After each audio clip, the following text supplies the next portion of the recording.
ربنا زدنا علما ربنا زدنا علما ربنا زدنا علما اللهم فقهنا في الدين اللهم انفعنا بما علمتنا وعلمنا ما ينفعنا وزدنا علما آمین اللہم آمین۔ السلام علیکم ورحمۃ اللہ وبرکاتہ۔ کیسے آپ لوگ سب؟ اللہ تعالیٰ آپ سب لوگ کو خیر اور عافیت کے ساتھ رکھے، اس دین سے اس قرآن سے جوڑ کے رکھے۔ جو اس دنیا سے چلے گئے ہیں ان پہ اللہ سبحانہ تعالیٰ اپنا رحم کرے، ان سے درگزر فرمائے، ان سے اپنی رحمتوں سے نوازے، ان کو اللہ سبحانہ تعالیٰ جنت الفردوس میں ان کا مقام عطا فرمائے، ان کی قبر کو روضۃ الجنہ ان کی ایک بنا دے، اس میں سے جنت کی ایک کھڑکی کھول دے اللہ سبحانہ تعالیٰ ان کے لیے، اور ان کے لیے ان کا قرآن پڑھنا ان کے بچوں کو ان کے لیے صدقہ جاریہ بنا دے۔ جو انہوں نے نیک عمل کیے ان کو ان کے لیے ان کے بچوں کے لیے سلامت رکھے، اور اس کا ثواب ہمیشہ ان تک پہنچتا رہے، اور جو ان سے خطا ہوئی ہیں اللہ سبحانہ تعالیٰ ان سے درگزر کا معاملہ فرمائے، اور ان کو اپنے لیے ان کو جنت الفردوس میں اونچا مقام دے۔ اور اللہ سبحانہ تعالیٰ کے لیے کوئی کمی نہیں ہے، اگر اللہ سبحانہ تعالیٰ چاہے تو جس کو چاہے بخش دے، جس کو چاہے نواز دے، بس ہمیں مانگنا ہی چاہیے اللہ سبحانہ تعالیٰ سے، اور ہمیشہ مانگتے ہی رہنا چاہیے انشاءاللہ تعالیٰ۔ جزاکم اللہ خیر، آپ لوگ سب آئے، اور اللہ تعالیٰ عافیت میں رکھے سب کو، اور اپنے گھروں میں سکون اور امن کے ساتھ رہیں سب لوگ۔ آج ہماری جو ٹاپک ہے، اس میں رمضان کا ٹاپک ہے، ایکچولی صوم کا، روزوں کا ٹاپک ہے یہ، کہ اللہ سبحانہ تعالیٰ نے جو یہ پورے قرآن میں آپ کو کہیں اور یہ نہیں ملے گا، یہ ایک ہی دفعہ میں حکم 6 آیات اللہ سبحانہ تعالیٰ نے اتاری ہیں 182 سے لے کے 188 تک، کہ یہ پوری جو ہے 87 ہے ایکچولی، کہ یہ پوری جو آیات ہیں یہ اللہ سبحانہ تعالیٰ نے روزوں کے فرضیت کے متعلق اتاری ہیں، جو شروع ہوتی ہیں یہاں سے، یا ایھا الذین آمنوا کتب علیکم الصیام کما کتب علی الذین من قبلکم لعلکم تتقون، کہ اے لوگو جو ایمان لائے ہو۔ تو یہ کال کس کے لیے؟ پہلے تو یہ سوچ لیجئے یہ کال کس کے لیے ہے؟ کیا ہم ہیں ایمان والے؟ صحابہ الرٹ ہو جایا کرتے تھے جب بھی یا ایھا الذین آمنو کی کال آتی تھی اس طرح سے، تو صحابہ کہتے تھے یا تو کچھ کرنے کا حکم ہے، یا کسی چیز سے رک جانے کا حکم ہے، تو وہ الرٹ ہو جاتے تھے۔ تو ہماری استاذہ یہ بات ہمیشہ کہا کرتی ہیں کہ جب بھی یا ایھا الذین آمنو آئے تو آگے سے الرٹ ہو کے کہیں لبیک اللہم لبیک، کہ اللہ میں حاضر ہوں، تیرے ہر حکم کو ماننے کے لیے میں حاضر ہوں۔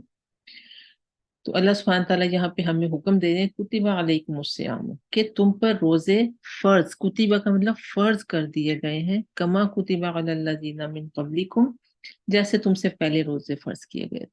یہ پہلی امتوں پہ بھی روزے فرض تھے، لیکن اتنے تسلسل کے ساتھ پورے مہینے کے روزے فرض نہیں تھے، وہ فرض تھے، اس کو ہم دیکھیں گے آگے۔ لیکن روزوں کا جو اصل مقصد ہے کہ روزہ کیوں رکھا جائے، اس کا مقصد ہے لعلکم تتقون، کہ تم تقوی رکھتے، اللہ سے تقوی، اللہ سے محبت اختیار کرو۔ اور تقوی کی جو ایک تعریف آتی ہے، کل ما یحب اللہ ویرضی من اقوال والاعمال والظاہرہ والباطنہ، کہ اللہ کا تقوی تمام، اللہ ہر کام، کل ما یحب اللہ، اللہ ہر کام اللہ کی محبت کے لیے اور اس کی رضا کی خاطر، اپنی باتوں سے، اپنے اعمال سے، ظاہر ہوں یا باطن میں، چھپے ہوں یا ظاہر ہوں۔ تو یہ تقوی کی ایک چھوٹی سی ہے۔ اور حضرت عمر رضی اللہ تعالیٰ عنہ کہا کرتے تھے المتقی ملجا، کہ جیسے ایسا کھورا جس کی باغ اس کے مالک کے اختیار میں ہو۔ مسلم کا مطلب بھی یہی ہے کہ جس کی باغ، ایسا اونٹ جس کی باغ اس کے مالک کے ہاتھ میں ہو۔ تو اس چیز کا ہم لوگوں کو احساس ہونا چاہیے کہ ہماری باغ جو ہے، اگر ہم ایمان والے ہیں تو ہماری باغ کیا ہوتی ہے؟ وہ گھوڑے کی جو ہوتی ہے، جو جس سے وہ گھوڑے کو کنٹرول کرتے ہیں، اس کو باغ بولتے ہیں، جو رسی ہوتی ہے۔ تو وہ ہمارے اللہ کے ہاتھ میں ہے، وہ ہمارے ہاتھ میں نہیں ہے، ہماری اپنی، ہم اپنی ذات کی بات، جو اللہ کہے گا ہمیں وہی کرنا ہے، ٹھیک ہے۔ تو بات ہے صوم۔ صوم ہوتا کیا ہے؟ صوم اصل میں ایک ایسے رک جانے کا نام ہے، صوم ہے رک جانے کا نام ہے۔ اور عرب لوگ خود تو روزہ نہیں رکھتے تھے، اس کی تھوڑی سی ہسٹری صوم کی دیکھ لیجئے گا۔ یہ اب اہل عرب اپنے گھوڑوں اور اونٹوں کو